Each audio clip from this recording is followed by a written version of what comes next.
My grandmother used to tell me, child, not everyone gets to shine bright as the sun. She'd say it while folding laundry, her withered hand smoothing out wrinkles like she was trying to smooth out life itself. Some folks are meant to be the moon. Quieter, but just as necessary. I was 21, fresh out of basic training, my dress blue still crisp with newness and hope. She meant it as comfort, I think, but those words became a weight I carried everywhere, to every family gathering, every phone call home, every moment when I wondered if I'd ever be enough. You see, in my family, silence speaks louder than celebration. When my younger brother Marcus got his promotion to captain, they threw a barbecue that lasted 3 days, posted pictures on every social media platform like he'd personally won a war. When I came back from my first overseas assignment, 8 months in places I still can't name, they asked if I remembered to water their plants while I was away as if I'd been on vacation instead of running intelligence operations that kept entire units alive. At Christmas last year, they gave my seat at the dinner table to a family friend's son who'd just started community college. He's really going places, my aunt said, not looking at me. I ate standing in the kitchen, listening to them toast everyone's achievements, except mine. My commendations were still in a manila envelope in my car's glove compartment. Never made it to the wall of family photos in the hallway. The wall that chronicles 3 generations of military service, but somehow has no room for mine. Then, 3 weeks ago, I was sitting in the back of a briefing room at Fort Braxton. Just observing, they said, nothing more. The room was full of brass colonels, majors, people with titles that commanded respect the moment they entered a room. That's when the door opened. In walked Lieutenant Colonel Sarah Chen, a woman I'd worked with during a classified operation in Eastern Europe. She scanned the room, her eyes moving over rows of uniforms until they stopped on me. She straightened, her voice cutting through the murmur of conversation. "Ma'am, you're needed in the front row." The room fell silent. Not for my brother, not for anyone else's achievements, but for me. For work I'd done that couldn't be talked about at family dinners. For sacrifices that would never make it to Facebook posts.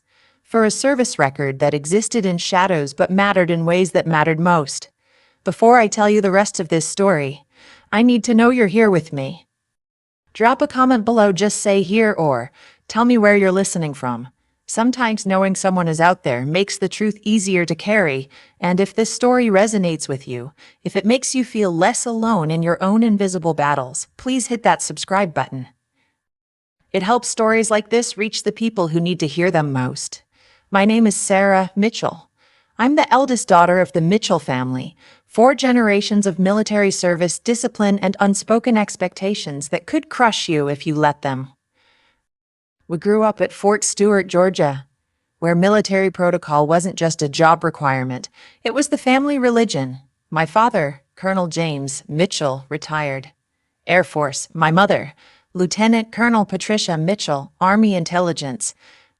My brother Marcus, now a captain in the Marines, and my sister Jessica, about to pin Lieutenant Colonel in the Army. And then there's me, the one they don't talk about at reunions. To them, I'm the disappointment. The one who couldn't hack it at West Point, who left after freshman year. They told everyone I couldn't handle the pressure, that I wasn't cut out for the military life.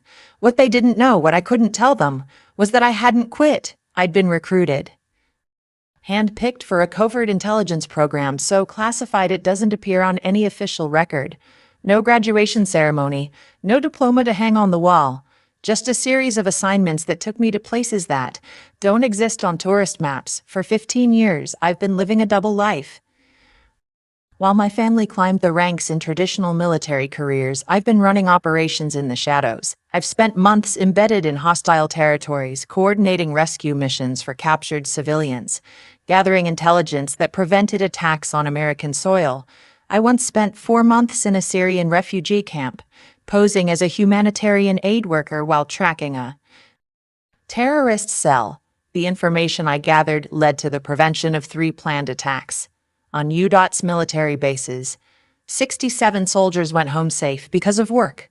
I did that no one in my family will ever know about. But you don't get medals for work that never officially happened. You don't get newspaper articles or pronosun parties. You get silence and the knowledge that sometimes the most important victories are the ones no one can celebrate. Mage, Mayspor, Hevmythe, and Sperk. The call came on a Tuesday afternoon, my mother's voice, crisp and businesslike. Jessica's promotion ceremony is next weekend. You should come. Try to look presentable. No, how are you? No, we've missed you. Just instructions.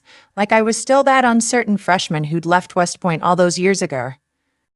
I almost didn't go, but something in me needed to try one more time. Maybe, I thought. If they could see me now, really see me, they'd understand that leaving West Point wasn't failure. It was the beginning of something they couldn't measure with traditional metrics. And now for thing. Sups. The ceremony hall at Fort Stewart was everything I remembered. Polished floors, ceremonial flags, rows of chairs arranged by rank and importance. I sat in the back section, the area reserved for family and friends, a polite way of saying people who matter, but not officially. Jessica stood at the podium, resplendent. In her dress uniform, delivering a speech about honor, dedication, and the importance of staying committed to one's chosen path. Every word felt aimed at me, every pause a judgment. Then he walked in. Brigadier General Robert Hayes, someone I'd worked with during Operation Sandstorm, a classified mission that I can't discuss in detail, but one that General Hayes knows saved American lives. He scanned the room, his eyes landing on me with immediate recognition. He walked directly to my row, came to attention, and saluted. Major Mitchell, he said, his voice carrying across the suddenly silent room. It's an honor to see you again. The room's energy shifted like a sudden change in atmospheric pressure. Jessica's voice faltered mid-sentence. Conversation stopped. Every eye in the room turned to me. I stood and returned the salute, not because I needed validation, but because I respected the man who'd once trusted me with missions that couldn't afford to fail. After the ceremony, Jessica cornered me in the parking. Lot gone was the composed officer from the podium. In her place was the little sister. I the tef kaif, tekam that's tekather. Remembered the one who used to follow me around asking why I got to do things she couldn't. Why didn't you tell them? She demanded. Why did you let me stand up there talking about commitment and dedication when you... She gestured helplessly, unable to finish the sentence. I looked at her, really looked at her, and saw something I'd missed before: fear. Not fear of me, but fear that she'd spent years building an identity on being the successful one while I was the failure, only to discover that the foundation of that identity was built on incomplete information. Would it have changed anything? I asked quietly, if you'd known what I really did, would you have treated me differently? Or would you have found another reason to keep me at arm's length? She didn't answer, but the silence told me everything I needed to know. That night, I found an envelope slipped under my hotel room door. Inside was a printed email. Chain correspondence between Jessica and a military blog known for publishing unverified stories about military personnel. The emails detailed her attempts to have my classified service record investigated for what she called irregularities. She'd been trying to discredit me using her position to access files she had no business reading, all in an effort to prove that I was exactly the failure she needed me to be. When I confronted her with the evidence, she didn't deny it.